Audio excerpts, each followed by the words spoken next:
No último capítulo, Gantz enfrentou um inimigo que ultrapassava os limites da compreensão humana, Nosferatu Zod. Em meio à batalha brutal, o demônio imortal revelou algo que deixou Gantz inquieto. Uma profecia sombria, um aviso sobre o destino de Griffith. Aquele homem, quando seu sonho for alcançado, a morte o seguirá como uma sombra. Essas palavras ecoaram na mente de Gantz, um presságio do que está por vir. Mas será que ele entendeu o real significado desse aviso? Agora, enquanto as intrigas da nobreza se desenrolam e uma conspiração mortal se forma contra Griffith, Gantz mais uma vez se vê no meio de um jogo de sombras e sangue. O destino está sendo escrito, e cada escolha pode levá-los ao inevitável. Prepare-se, porque este capítulo trará um momento decisivo.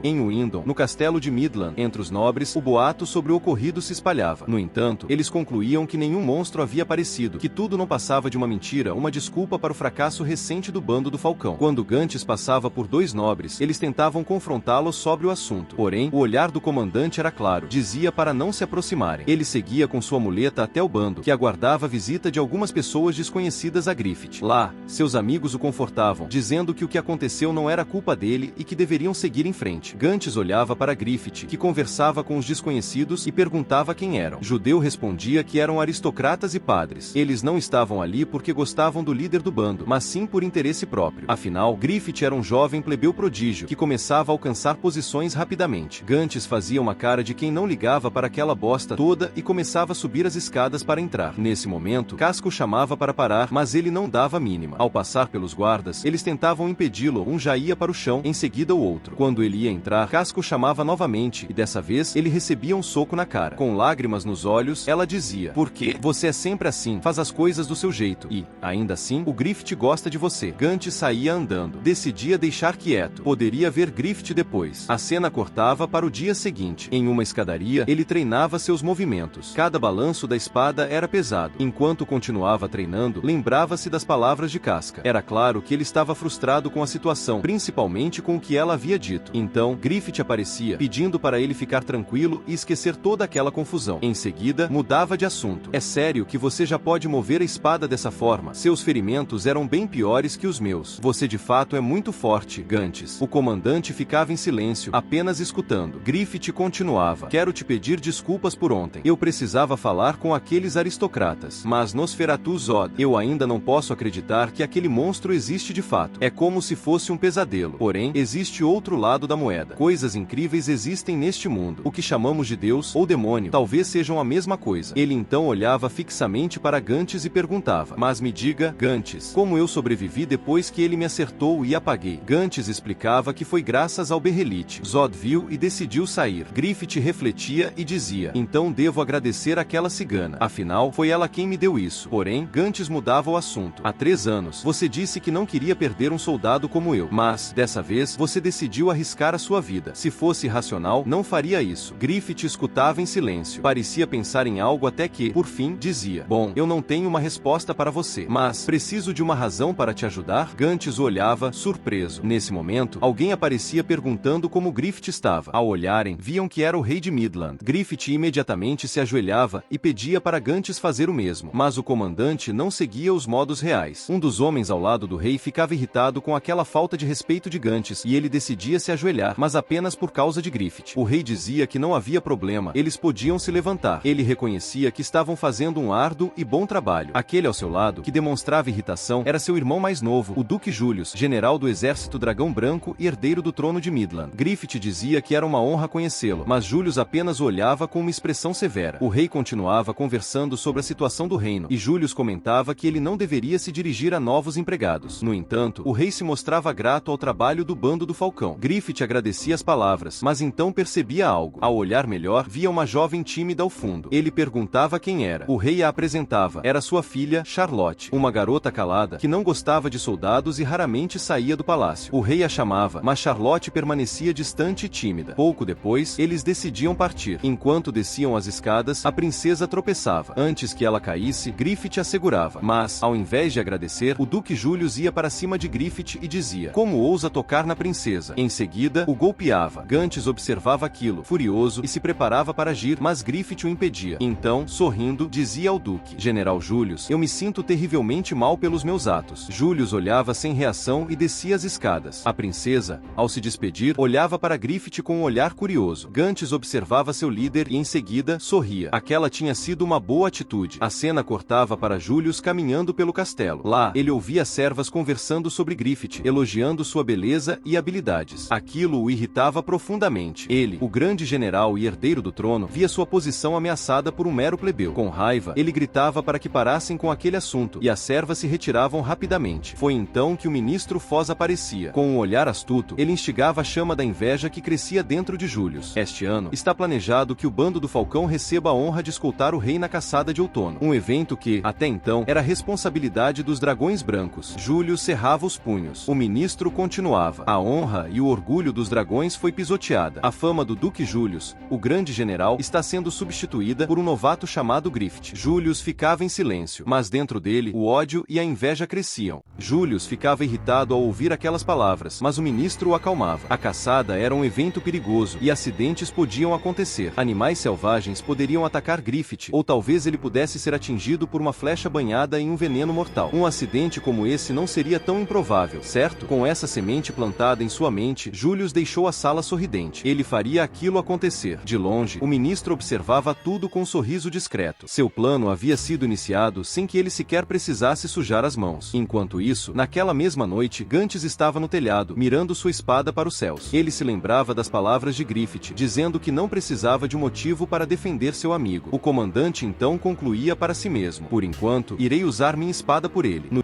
dia seguinte, a caçada começou exatamente como o ministro Foz havia previsto. O rei era escoltado pelos falcões e, à distância, o Duque Julius observava Griffith atentamente. Enquanto Gantz e o bando ajudavam na caça, Griffith se aproximava da princesa e começava a interagir com ela. De longe, Casca observava a cena frustrada, algo que Gantz logo percebia. Foi então que um javali, fugindo da perseguição, passou perto do cavalo da princesa, assustando o animal. O cavalo disparou em disparada, e Griffith imediatamente saiu atrás para ajudá-la. Julius sorriu. Seu olhar encontrou um de seus homens escondido na mata, segurando uma besta carregada com uma flecha envenenada. O momento havia chegado. Enquanto isso, Griffith pulava de seu cavalo para salvar a princesa. O atirador se preparava. Então, no instante em que o líder dos falcões conversava com a princesa, a flecha foi disparada. O impacto atingiu seu peito. Suas pernas fraquejaram e Griffith caiu no chão. O bando correu para ajudá-lo. Gantz foi até a princesa, irritado, perguntando o que havia acontecido. Confusa, ela disse que não sabia. Gantz então se virou para a floresta, tentando encontrar o responsável. Mas era tarde demais. O atirador já havia desaparecido. O plano tinha sido perfeitamente orquestrado. Os nobres sempre faziam as coisas do seu jeito. Se a covardia fosse necessária, eles a aceitariam sem hesitação. Uma flecha envenenada, que bastava um mero arranhão para matar um homem. A missão estava concluída. Ou pelo menos era o que eles pensavam. De repente, Griffith abriu os olhos. Seu olhar foi até a flecha envenenada cravada em sua roupa. Então, ele puxou o colar. O berrelite o havia protegido mais uma vez.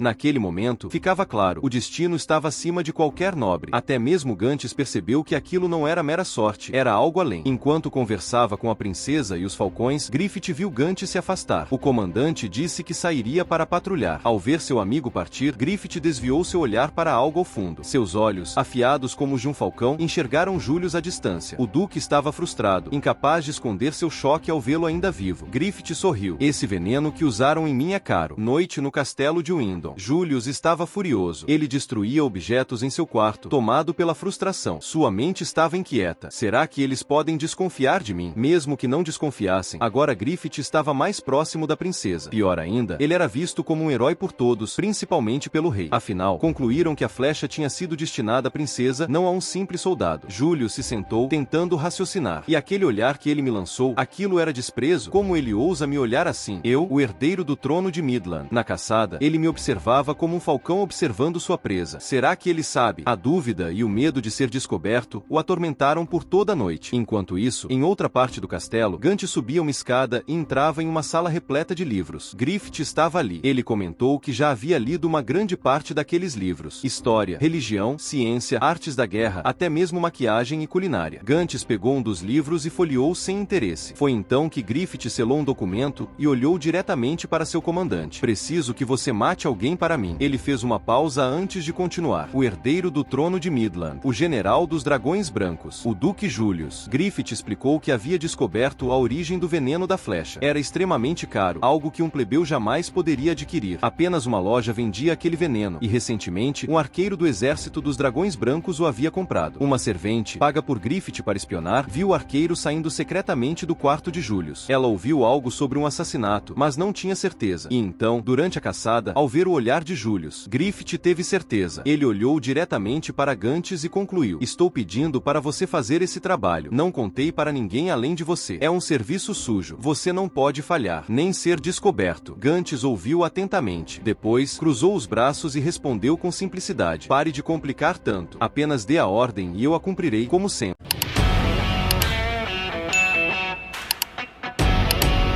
O destino de Griffith está longe de ser guiado pelo acaso. Os nobres tramam nas sombras, e mesmo após um atentado cuidadosamente planejado, ele permanece de pé. Mas se há algo que essa história já nos ensinou, é que cada ação tem suas consequências. Agora, Gantz carrega uma missão mortal em suas mãos. O homem que sempre viveu pela espada precisará agir nas sombras, e o que está prestes a acontecer pode mudar tudo. Será que esse é apenas mais um obstáculo no caminho de Griffith, ou seria o começo do que Nosferatu Zod profetizou? O que está por vir é inevitável, e quando a morte espreita, ninguém pode escapar. Se você curtiu esse vídeo, já deixa o like, se inscreve no canal e ativa o sininho para não perder o próximo capítulo dessa saga épica. Nos vemos na próxima.